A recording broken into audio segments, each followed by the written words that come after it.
Oke, hai guys, selamat sore. Saya Marianti Manulang. Hari ini saya akan menjelaskan sedikit tentang menganalisis tes berdasarkan sebuah kompetensi dasar yang sudah saya ambil. Ya, kita mulai. Sebelumnya saya akan menunjukkan silabus yang saya ambil. Ini adalah silabus kurikulum 2013 bahasa Inggris, SMP kelas 9 atau kelas 3. Oke, kompetensi dasar yang saya ambil adalah menerapkan struktur teks dan unsur kebahasaan untuk melaksanakan fungsi sosial teks, prosedur dengan menyatakan dan menanyakan tentang resep dan manual, pendek dan sederhana sesuai dengan konteks penggunaannya.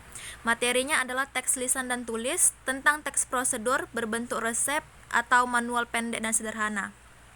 Jadi pembelajarannya siswa menyalin dengan tulisan tangan yang rapi beberapa resep manual pendek dan sederhana dari beberapa sumber dengan menggunakan ejaan dan tanda baca dengan benar.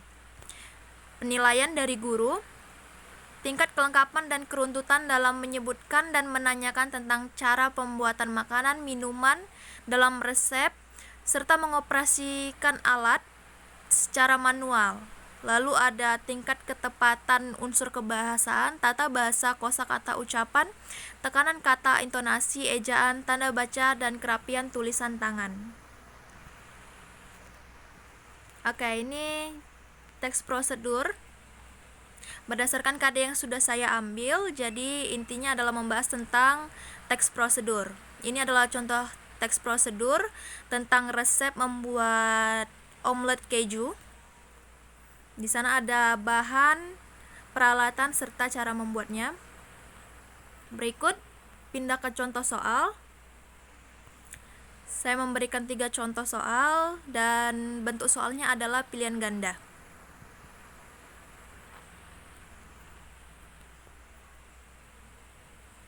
Oke, selanjutnya tes tersebut adalah alat penilaian apa atau termasuk dari alat penilaian apa. Jadi tes ini termasuk dari tes diagnostik.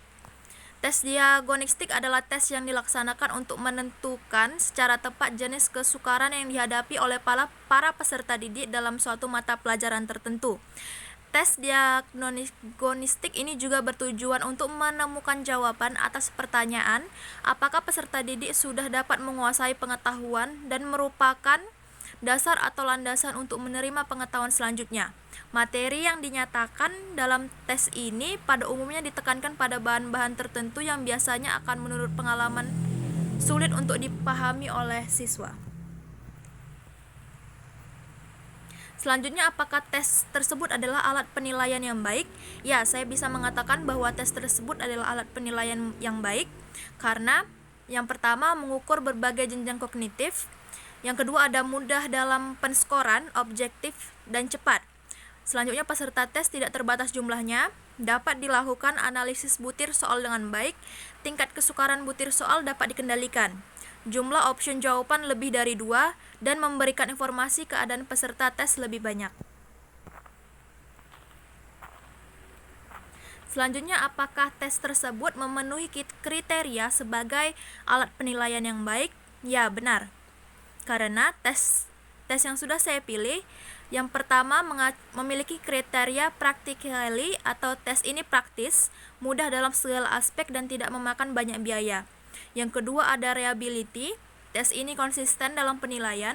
Yang ketiga ada validity, tes dapat dibuktikan isi atau jawabannya.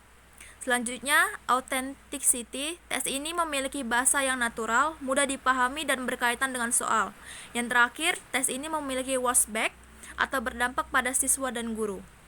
Itu yang saya dapat jelaskan tentang tes menganalisis tes berdasarkan KD yang sudah saya ambil. Terima kasih karena menonton dan have a good day.